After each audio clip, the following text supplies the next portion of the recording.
सब लोगों को जय भीम, नमो बुद्धाय। और महाराष्ट्र में हूँ मैं, तो हम लोगों ने जो भी सीखा है उसमें महाराष्ट्र का बहुत योगदान है। आप लोग महाराष्ट्र से हैं, तो आपका तो पूरा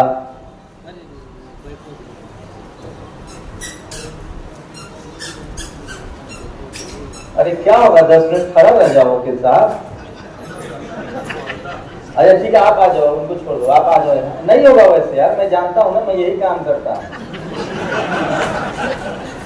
आप कहें थोड़ा और आगे आ जाओ, आवाज भी आ जाएगी ना। क्लोज इतना लेना है, ये मुझे रखना पड़ता है। मैं क्या बोल रहा हूँ सरकार तो नजर रखती है। तो आप लोग महाराष्ट्र से हैं, हिंदी तो सब लोग समझते ही हैं। ये हिंदी वालों की प्रॉब्लम है कि वो दूसरी भाषा नहीं समझते, लेकिन भारत के हर नागरिक हिंदी समझता है। हिंदी वाले सबसे कम भाषा जानते हैं। जो लोग बाकी लैंग्वेज वाले हैं, मराठी, मलयाली के, वो इंग्लिश भी जानते हैं, अपना रीजनल लैंग्वेज भी जानते हैं और हिंदी भी जानते हैं। तो आप लोग ज्यादा जानते हैं। महाराष्ट्र का तो हम लोग शुक्रगुजार हैं कि फूले न होते, सावित्रीबाई फूले न होती, बाबा साहब न होते, तो एक सोशल चेंज नहीं आता। और सोचिए कि जो मैं मगध से हूँ, पटना से हूँ, तो जो हमारा इतिहास है, सम्राट अशोक का इतिहास, चंद्रगुप्त मौर्य का इतिहास, उसको शिवाजी महाराज ने कैसे आगे बढ़ाया, और वो न्यायप्रिय राजा थे। तो शिवाजी महाराज को मैं ऐसे मानता हूं कि वो जो सम्राट अशोक थे, जो चंद्रगुप्त मौर्य थे, उन्हीं के कड़ी को उन्होंने आगे बढ़ाया और सबसे न्यायप्रिय राजा साबित हुए, किसानों के लिए, गरीबों के लिए, मजदूरों के लिए। उसके बाद फुले साहब ने जो किया, सावित्रीबाई फुले ने जो किया, बाबा साहब अम्बेडकर आज न होते, उनका संविधान न होता, तो न हम लोग इस हॉल में आज बैठे होते, न मैं बोल रहा होता, न हमारे शरीर पर कपड़ा होता। आज बाबा साहब का संविधान है, उसके बाद भी हमारी ये हालत है। अगर संविधान न होता और उसमें वोट की ताकत न होती, तो आप कल्पना कीजिए कि क्या होता। मैं कुछ बातें कहना चाहता हूं आप लोगों से, जो मैं सोचता हूं, जिसको मैं जीता हूं। मुझे लगता है कि इस देश में जो सबसे बड़ी समस्या है वो है गरीबी, और गरीबी हमारे हिस्से में है। इस देश में जिन्होंने जाति के नाम पर सबसे ज्यादा फायदा उठाया और जिनको जातिवाद का शिकार होना पड़ा, आजादी के बाद उनके हिस्से में जो शिकार हुए, उनके हिस्से में संपत्ति नहीं आई, जमीनें नहीं है, व्यापार नहीं है, बिजनेस नहीं है, हम सिनेमा में नहीं है, स्पोर्ट्स में नहीं है।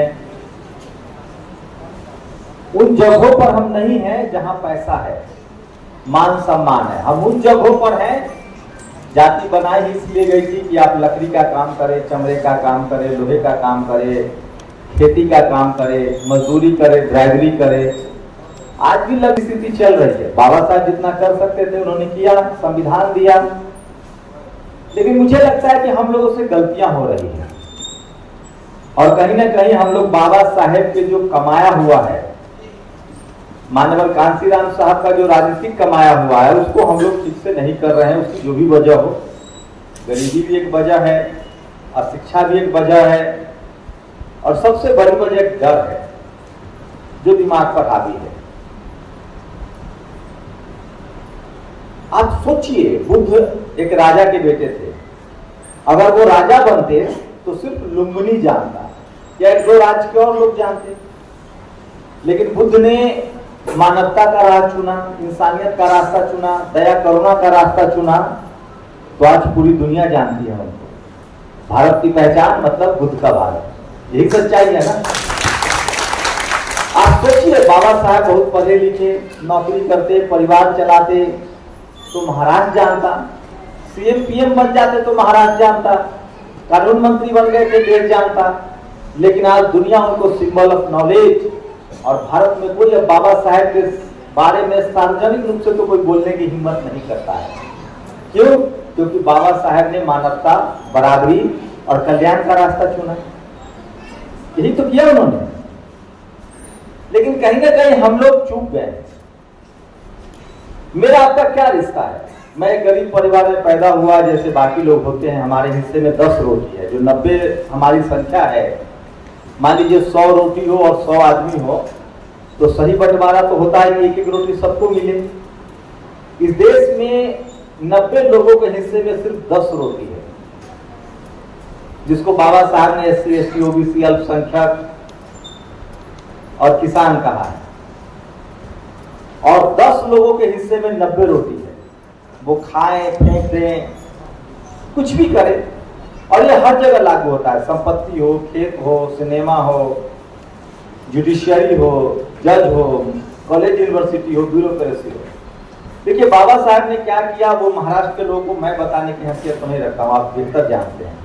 आपके धमनियों में है, आपके खून में है, आपकी लोक संस्कृति में है। मैं वो गाना सुन रहा था, आपके गीतों में है। मैं बस वो जो गायिका थी उनकी एक बात से सहमत नहीं हूँ कि तुमने मेरा नमक खाया है तो बगावत मत करो। नमक कोई खिलाता है मजदूरी के बदले, मेहनत के बदले। शोषण करेगा तो बोलना पड़ेगा, है कि नहीं? कि ऐसा तो नहीं है कि हमारा मालिक हमारा शोषण कर रहा है और खाना दे रहा है तो हम चुप रह जाएंगे।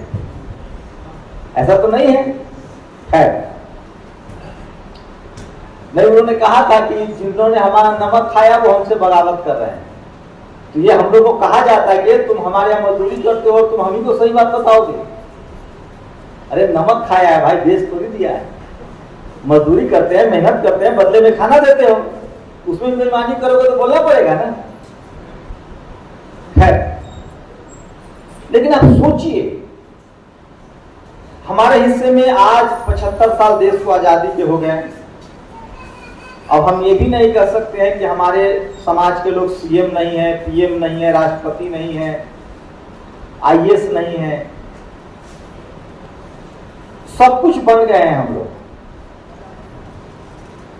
लेकिन क्या हम इस चेतना से लैस हैं कि हम 75 साल में जो भी बने हैं वो हमारी मेहनत के साथ साथ भारत का संविधान न होता तो हम नहीं बन पाते?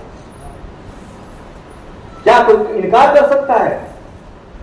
हमारे बाप दादा भी थे जब संविधान नहीं था, उनको तो पढ़ने का मौका नहीं मिला। CM PM राष्ट्रपति बनने का, प्रधानमंत्री बनने का मौका नहीं मिला। आज कोई SC ST OBC किसान अल्पसंख्यक है और उसको कुछ भी बनने का मौका मिल रहा है, चाहे वो चपरासी बने, चाहे चीफ जस्टिस,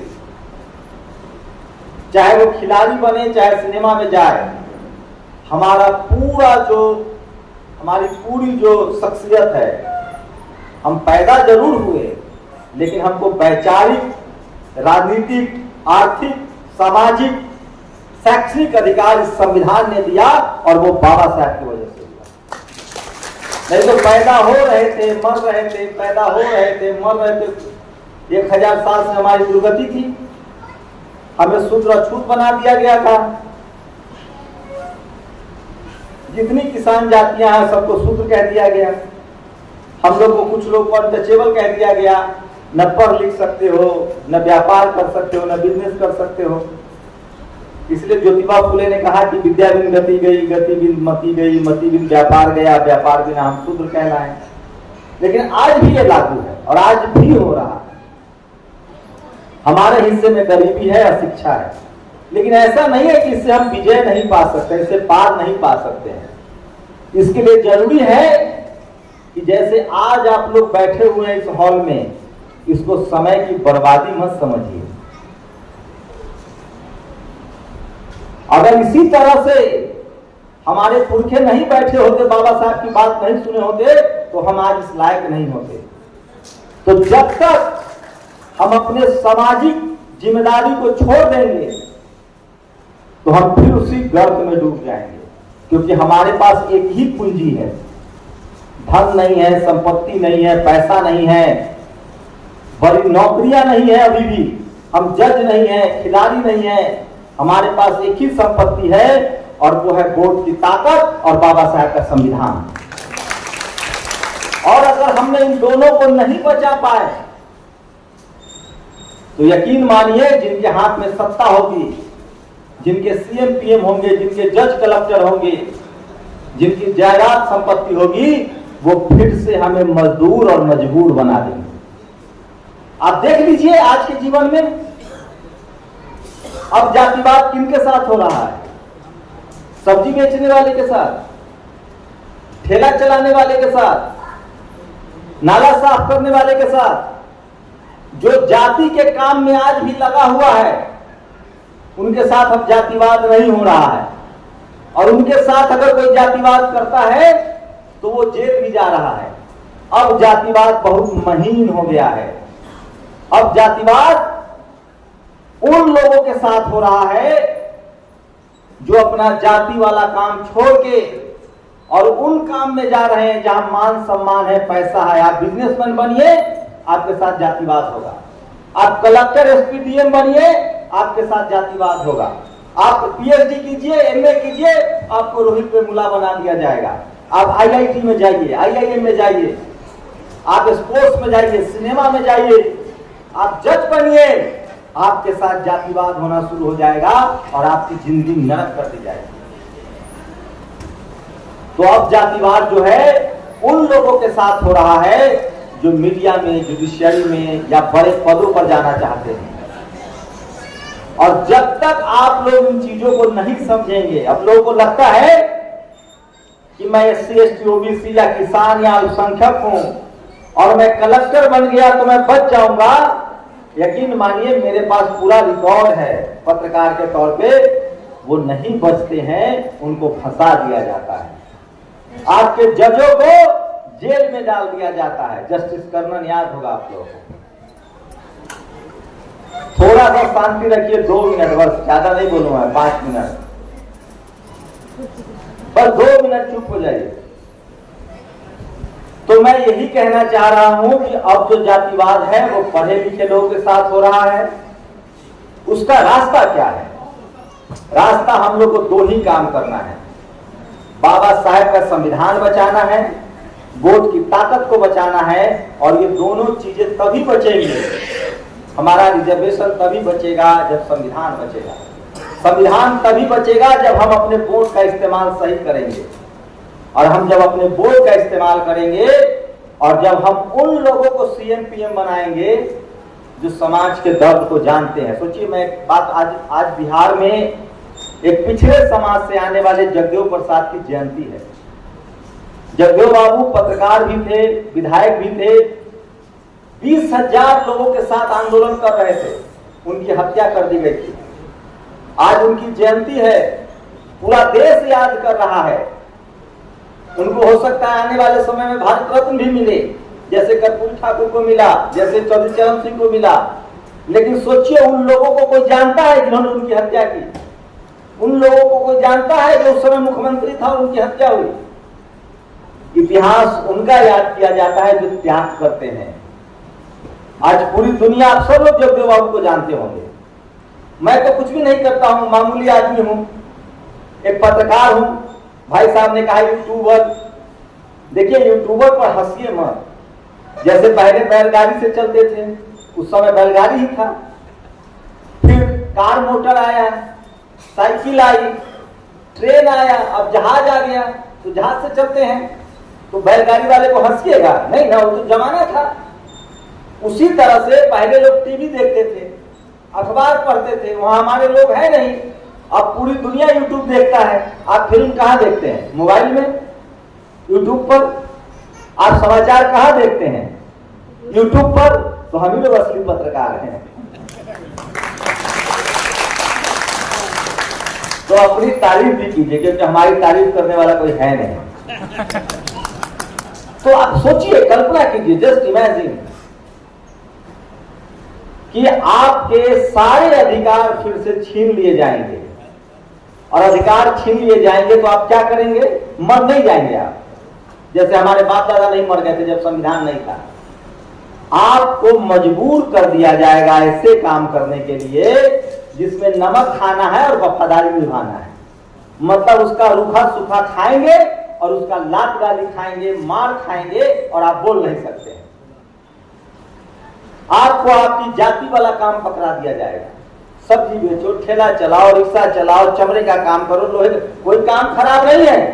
लेकिन इस देश में जो मेहनत करने वाले लोग हैं उनका सम्मान नहीं है। सब्जी बेचने वालों का सम्मान नहीं करते हैं लोग, चमड़े का काम करने वाले का सम्मान नहीं करते हैं, सफाई कर्मचारी का सम्मान नहीं करते हैं। और इस देश में ऐसे ऐसे लोग हैं जिन्होंने सोचा कि सफाई कर्मचारी की तनख्वाह 50,000 हो जाएगी तो ये तो बेटा को कलेक्टर एसपी बनाएगा पढ़ा लिखा के, तो उसकी नौकरी को प्राइवेटाइज कर दिया। आप 10,000 कमाओ। अब बताइए 10,000 कमाने वाला परिवार चलाएगा कि बच्चों को पढ़ाएगा? मतलब उसका बाप दादा जो कर रहा था उसका पोता भी वही करेगा। तो ये बड़ी साजिश है, ये नौकरियां जो खत्म की जा रही है।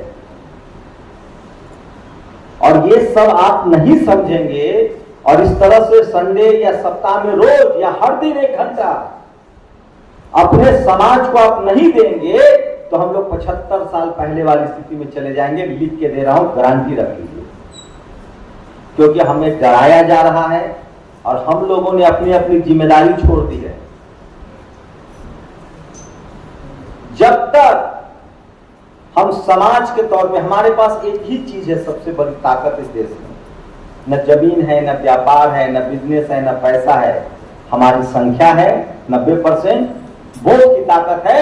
इसलिए लोग डर के हमें सम्मान कर रहे हैं। जिस दिन ये ताकत चली गई, संविधान चला गया, वोट की ताकत चली गई, वो हमें भेड़ बकरियों की तरह हाँकेंगे जैसे पहले हाँकते थे।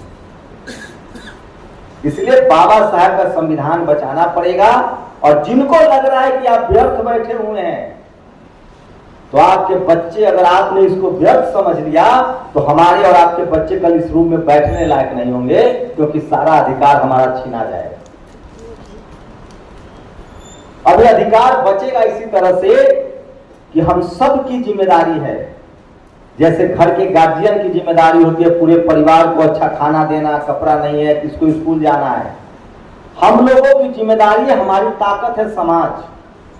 हमें सबको एकजुट रहना पड़ेगा और अपने लोग जो अशिक्षित हैं, जो किसी तरह के व्यसन के शिकार हैं, दारू, शराब, सिगरेट, उनको समझाना पड़ेगा।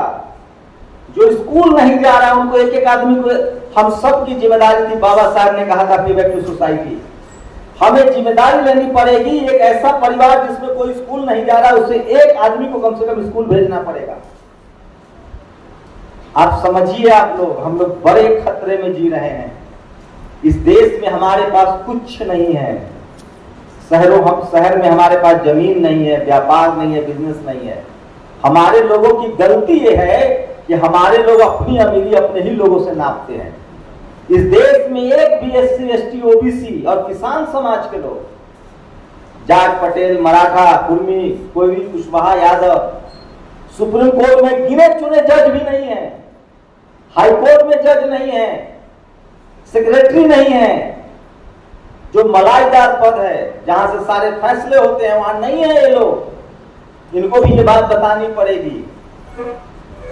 हम लोग इस देश में नाला बना रहे हैं, सड़क बना रहे हैं, बिल्डिंग बना रहे हैं, कपड़े की फैक्ट्री में काम कर रहे हैं, सारा काम हम लोग कर रहे हैं। ये 90% आबादी कर रही है। और यही आबादी लाचार बेबस है, क्योंकि हमको शिक्षा से दूर रखा गया, हमको धन संपत्ति से दूर रखा गया, हमको तो धर्म से भी दूर रखा गया। लेकिन बाबा साहब का मैं तो लाख लाख शुक्रिया करता हूं कि बाबा साहब ने हमें वो धम्म दिया जो भारत का सबसे बड़ा धम्म है और जो ज्ञान विज्ञान का केंद्र है, बुद्ध धम्म। भगवान बुद्ध क्या थे? एक आदमी थे जिन्होंने ज्ञान विज्ञान रहन सहन, अगर आप, मैं कब एक बात गारंटी के साथ कह सकता हूं, आप मानिए चाहे नहीं मानिए, मैं उसका लाभार्थी हूं। आपने अगर बुद्ध का रास्ता अपना लिया और बाबा साहब का रास्ता अपना लिया, आपको अमीर होने से कोई नहीं रोक सकता है। बुद्ध कहते हैं कि पहली प्रायोरिटी हेल्थ, स्वास्थ्य पर ध्यान दो। उन्होंने सब कुछ बताया, कब खाना है, कब नहीं खाना है, कितना खाना है। बुद्ध कहते हैं दूसरी प्रायोरिटी सोसाइटी, समाज, लोगों से जुड़ के रहो। संपत्ति तो झक मार के पीछे आएगी। अगर आप स्वस्थ हैं और समझदार हैं तो संपत्ति आएगी। बाबा साहब अम्बेडकर ने पूरी लड़ाई क्यों लड़ी है? वो हमारे अधिकार के लिए लड़ रहे थे। कौन सा अधिकार? मान सम्मान का अधिकार, धन संपत्ति का अधिकार, पढ़ने लिखने का अधिकार। तो इन दो लोगों को अगर हम लोग मान लें तो हमें कहीं जाने की जरूरत नहीं है, हमें यही जीते जी मोक्ष प्राप्त हो जाएगा। और मोक्ष क्या है? सबको मरना है। सिर्फ मेरा इम्पोर्ट कर भैया नहीं आई एम सॉरी, मैं वो मुझे रखना पड़ा। तो मोक्ष यही है कि आप जब से सबको मरना है, लेकिन इसके लिए हमारे लोगों को ज्यादा समझा दिया जाता है, अरे खूब खाओ पियो, मरना सबको है। ये कोई लॉजिक है? यह आपको फरमाया जाता है मरना सबको है, लेकिन 90 साल कौन जिएगा इसकी लड़ाई है। जीते जी कौन बेहतर जिंदगी जिएगा, कौन बढ़िया कपड़ा पहनेगा, किसकी समाज में मान सम्मान इज्जत प्रतिष्ठा होगी और किसका आदेश चलेगा। हम लोग 90% आबादी है इस रेस से बाहर है, लेकिन हम लोग का ये देश है, हम लोग राष्ट्रवादी हैं, ये संविधान है। अगर हम लोगों ने संविधान को मान लिया और इसी तरह से अगर हम अपना रोज 1 घंटा बर्बाद करेंगे, तभी जाके हम सशक्त होंगे और तभी हम इस देश में MP MLA CM बनेंगे। और ऐसे लोगों को चुनिए जो लोग आपकी दुख तकलीफ को समझता हो। हम लोगों के पास एक ही रास्ता है, एक ही हथियार है, हमारी जनसंख्या, बाबा साहब का संविधान और भगवान बुद्ध की करुणा और दया तो है ही। वो तो हमारे DNA में है। हम लोग अत्याचार कर ही नहीं सकते हैं, अत्याचार सहते हैं। उसके बाद भी सोचिए, हमारे महापुरुषों ने, हम लोगों ने, अगर हमारे पास आधी रोटी भी हो, आज भी हमारे पास 10 रोटी है, 10 ही रोटी है ना 90% लोगों के पास, लेकिन मंदिरों में तमाम धर्म स्थलों पर चढ़ावा चढ़ाते हैं। इस देश में जितने लाचार बेबस लोग हैं उसको भी खाना खिलाते हैं, सब काम कर रहे हैं, क्योंकि हमारे अंदर, हमारे DNA में दया है, करुणा है, इंसानियत है। हम लोग किसी को तकलीफ नहीं देख सकते हैं। हम लोग को ऐसा कुछ भी नहीं चाहिए जिससे दूसरे को तकलीफ हो। हम बदला नहीं चाहते हैं, बदलाव चाहते हैं। हमें किसी से नफरत नहीं है, हम बस इतना कह रहे हैं कि इंसान बनिए, हमें इंसान समझिए। हमें किसी से कुछ छीनना नहीं है, हमें मेहनत जो हमारा है, हमें मेहनत का हिस्सा दो और हमें मौका तो दो। और इतनी सी बात बाबा साहब ने हमें समझाई है और हमें इतनी ही बात समझ में आती है। ये लड़ाई मान सम्मान की है, बेहतर जिंदगी की है, अच्छी पढ़ाई लिखाई, अच्छा घर की है।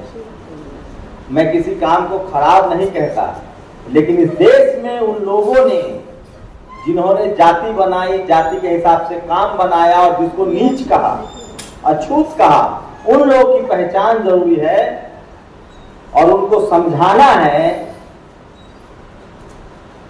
कि जब तक इस देश के 90% लोगों को बराबर का मौका नहीं मिलेगा, ये देश आगे नहीं जाएगा। और दुनिया कहां से कहां जा रही है, आप यकीन मानिए, इस देश के लोग 10% लोग जो हैं, उनके बच्चे विदेश भी जा रहे हैं, वो पढ़ाई लिखाई भी कर रहे हैं, वो धर्म के नाम पर भी कमा रहे हैं, लेकिन 90% लोग जो हैं उनको लगातार उनका हक अधिकार छीना जा रहा है। वो गरीब हो रहे हैं, वो लाचार हो रहे हैं, बेबस हो रहे हैं, नौकरियां जा रही है, उनकी पढ़ाई लिखाई नहीं हो रही है, महंगाई की मार सह रहे हैं, उनको दारू गुटखा नशे में धकेला जा रहा है, वो बेरोजगार हो रहे हैं।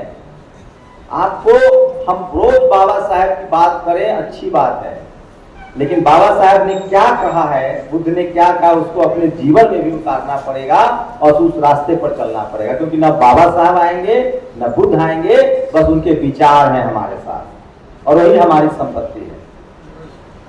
तो जिन लोगों ने ये कार्यक्रम किया है उनका बहुत बहुत शुक्रिया और अपने समाज के तौर पर एकजुट रहिए, देश के तौर पर एकजुट रहिए और संविधान को याद कीजिए। और सबसे बड़ी बात,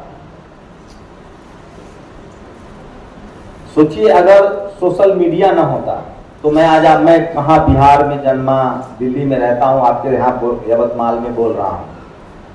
सोशल मीडिया पर देखिए, पढ़िए और संवैधानिक दायरे में रहकर जो संविधान हमें हक देता है उसके दायरे में रहकर अपनी बात लिखिए, पढ़िए, आवाज उठाइए। और आप सब लोग कम से कम एक घंटा बहुत समाज को दीजिए, तभी आप भी बचेंगे। बस लास्ट लाइन यही कहूंगा कि नाव, बड़ी नाव होती है ना, अगर उसमें छेद है और आप उस नाव पर सवार हैं और आप अपनी पोटली लेके बैठे हैं कि हम तो नहीं डूबेंगे, नाव डूबेगी, तो जब नाव डूबेगी तो हम सब डूबेंगे, जब नाव बचेगी तो हम सब बचेंगे। तो जब तक हमारा संविधान है, वोट देने का अधिकार है, तभी तक हम सुरक्षित हैं। इसलिए हम सब लोग मिलकर अगर संविधान बचा लिए तो ये संविधान हम सबको बचाएगा। जय भीम, जय भारत, जय संविधान, जय बाबा साहेब, जय महाराज।